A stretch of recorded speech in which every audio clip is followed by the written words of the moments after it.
ક્ષત્રિય સમાજના વિરોધને પગલે પોલીસને સતર્ક રહેવા માટે સૂચિત કરી દેવાઈ છે। ક્ષત્રિય સમાજની ચીમકીને લઈને પોલીસને સતર્ક રહેવા માટે સૂચના આપવામાં આવી છે। કાયદો વ્યવસ્થાની સ્થિતિ જાળવવા માટે પોલીસને સતર્ક રહેવા સૂચના આપી દેવામાં આવી।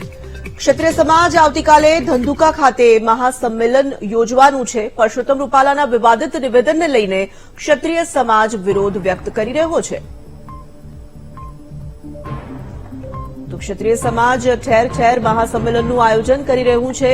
જે રીતે સમાચારો મળી રહ્યા છે, પોલીસને સતર્ક રહેવા માટે સૂચના આપી દેવામાં આવી છે, કારણ કે ક્ષત્રિય સમાજે ચીમકી ઉચ્ચારી છે અને આ તરફ પોલીસને સતર્ક રહેવા માટે જાણ કરી દેવામાં આવી છે। કાયદો વ્યવસ્થાની સ્થિતિ ન કથળે તેના માટેના તમામ જે તકેદારીના પગલાં છે તે પોલીસ વિભાગ દ્વારા લેવામાં આવી રહ્યું છે।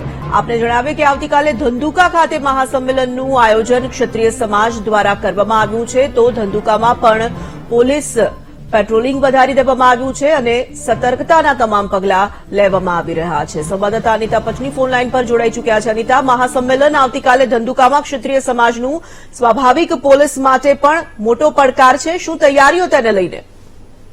જે પ્રકારે પરસોત્તમ રૂપાલાના વિવાદિત નિવેદન બાદ ક્ષત્રિય સમાજનો વિરોધ જે અત્યારે હાલ ચરમસીમાએ છે, ખાસ કરીને ક્ષત્રિય સમાજ દ્વારા જે બોટલમાં વિરોધ કરવાને લઈને પોલીસે જયારે કેટલાક જે ક્ષત્રિય સમાજના આગેવાનોની અટકાયત કરી હતી, ત્યારબાદ પોલીસની સતર્કતા અત્યારે કરતા જોવા મળી રહી છે। કારણ કે એક તરફ ક્ષત્રિય સમાજ દ્વારા જે ચીમકી આપવામાં આવી હતી અને કાયદા વ્યવસ્થાની સ્થિતિ જાળવવા માટે પોલીસે હાલ તો અમદાવાદ ગ્રામ્ય વિસ્તાર અને શહેરમાં તમામ જગ્યાએ સૂચના આપી દેવામાં આવી છે।